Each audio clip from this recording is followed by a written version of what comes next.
السلام عليكم. البروبلم بتاعت النهارده اسمها divide two integers. بيقول لي given two integers، واحد اسمه dividend او dividend وواحد اسمه divisor. divide two integers without using multiplication, division and mod operator، من غير ما تستخدم لا عملية ضرب ولا قسمة ولا باقي اسم، والناتج هيكون بدون اي علامات عشريه. يعني لو الناتج فيه علامه عشريه زي كده 8 بوينت ارقام اخليها 8 بس. طيب لو كان سالب 2 بوينت شويه ارقام خليها بسالب 2 بس. ولو الناتج بتاعي اكبر من 2 اس 31 ناقص 1 او اقل من سالب 2 اس 31 خلي الناتج جوه الرينج بتاعك ده، لان احنا هنفترض ان احنا شغالين على 32 بت سايند انتجر، فلو اقل من الرقم ده خليه بالرقم ده، طب اكبر من الرقم ده خليه بالرقم ده. مثال، لو عندي الديفايدند ب 10 والديفايزر ب 3، الاوتبوت هيكون ب 3، لان عندي 10 على 3 ب 3 بوينت شويه ارقام، هنشيل العلامه العشريه خالص ويبقى عندي الناتج 3. تاني مثال، لو عندي ديفايدند ب 2، لو عندي ديفايدند ب 7 والديفايزر بسالب 3، هيبقى الناتج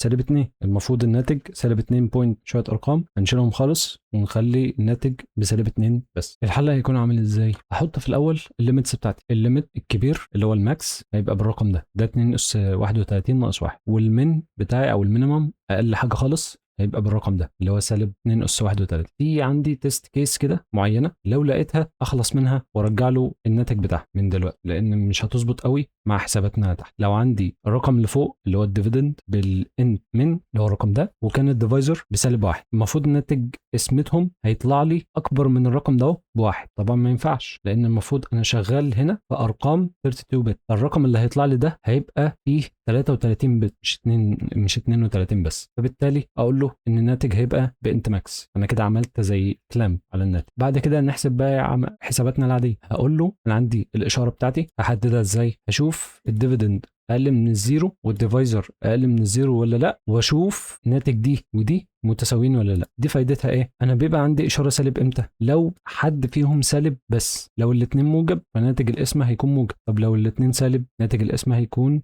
موجب برضه، لان السالب مع السالب بيشيلوا بعض. طيب لو واحد منهم هو اللي سالب بس، فساعتها الناتج هيكون سالب. فناتج التساوي بتاع الديفيدند اقل من الزيرو والديفايزر اقل من الزيرو ده هيديني الساين. لو بترو فده معناها ان الناتج هيكون موجب، طب لو بفولس ده معناه ان الناتج هيكون سالب. فدي الفكره من الحته دي بس. والريزلت ده اللي هنرجعه له في الاخر، وهنقول له ايه هتساوي الابسوليوت، القيمه الابسوليوت بتاعت الديفايدند، والبي هتساوي القيمه الابسوليوت بتاعت الديفايزر. انا عايز اشيل كل السوالب من الرقمين خالص. اللوجيك بتاعنا هيكون ماشي ازاي؟ في طريقتين ان انا احسب بيها ناتج الاسم. اول طريقه ودي مش افيشنت قوي، ان انا هقول له لوب عشان بس نفتكر، الاي ده ناتج الابسوليوت بتاع الديفيدند، والبي ناتج الابسوليوت بتاع الديفايزر. فالاي ده هيبقى الرقم اللي فوق، والبي الرقم اللي تحت عمليه القسمه يعني. وبالطبيعي الاي اكبر من البي، انا هشتغل على هذا الاساس. هقول له وايل الاي اكبر من او يساوي البي، طول ما الاي اكبر من او يساوي البي اطرح من الاي قيمه البي وزود على الريزلت واحد. ده بالتالي هيعمل لي ايه؟ هيطرح كل شويه من قيمه البي من الاي ويزود على الريزلت واحد، فكده الناتج في الاخر هيكون ناتج الاسم. طب ازاي؟ لو جينا نشوفها مثلا على المثال ده، ديفيدند ب 10 والديفايزر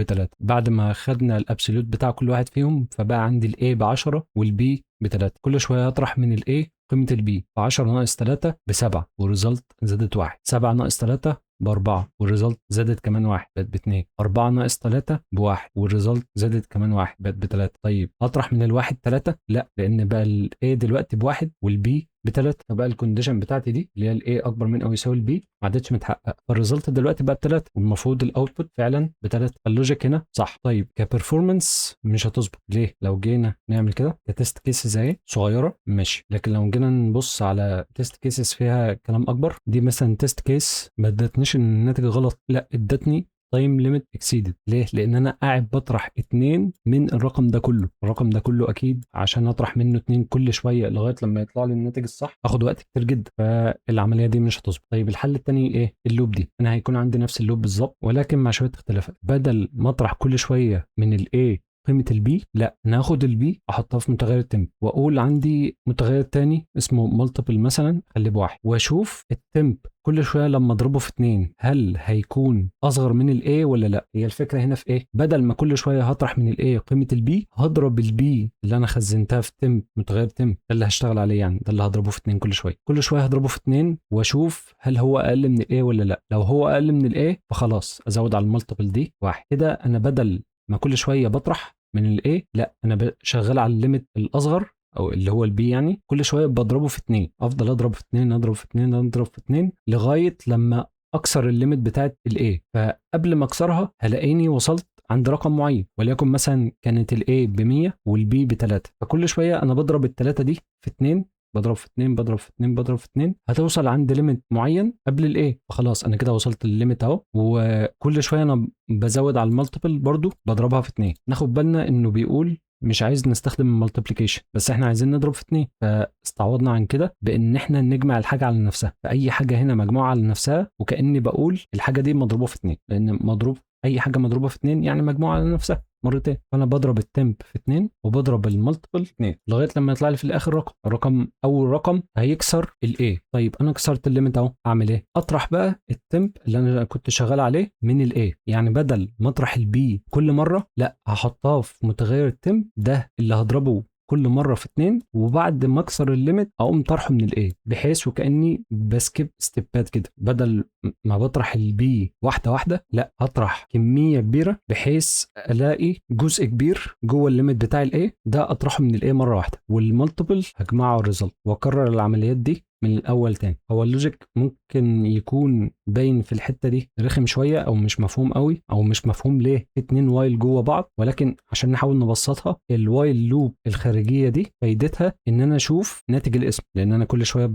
بجمع الريزلت ناتج المالتي. طب دي فايدتها ان انا كل شويه هضرب في 2 بحيث الاقي اكبر زي تشانك او اكبر قيمه من نواتج ضرب التم في 2 او جمعها على نفسها كل شويه، يعني اكبر تشانك دي هنقوم طرحينها من الاي، ونكرر نفس الموضوع بعد كده مره تانية، وهكذا ونفضل نكرره كذا مره لغايه ما نكون استنزفنا الاي خالص وبقت الاي اقل من البي. فهي دي الفكره كلها. بعد كل الحسابات دي هيبقى خلاص انا كده طلعت ناتج الاسم او الريزلت بتاعي بقى مظبوط. اقوم اعمل لي ريتيرن للريزلت على طول؟ لا، هعمل له ريتيرن للريزلت على حسب الساين. لو الساين بترو ده كده معناه ان الناتج المفروض موجب، فهرجع له الريزلت. طيب لو بفولس هرجعه له بسالب. لو جربنا نعمل سبميت الاقي الناتج عندي اهو مظبوط بيتس 100%. التغييره دي بس في الابروتش، ان بدل ما بطرح كل شويه الاي اطرح منها البي، لا انا البي بضربها في 2 كل شويه لغايه ليميت معين، وبعد كده ناتج الضرب ده في الاخر اقوم طرحه من الاي واكرر العمليه دي كذا مره لغايه لما الاي تبقى هي الاقل من البي، فده ساعتها هيدينا الناتج الاسمه مظبوط، ولكن بطريقه اسرع. لان لو جينا نشوف دي او اوف لوج كام، دي مثلا كده او اوف الان، او اوف الان هي سريعه، ولكن دي سريعه جدا، دي او اوف لوج ان. الاو اوف لوج ان بتبقى اسرع من الان بكتير، لان دي مثلا لو بتنفذ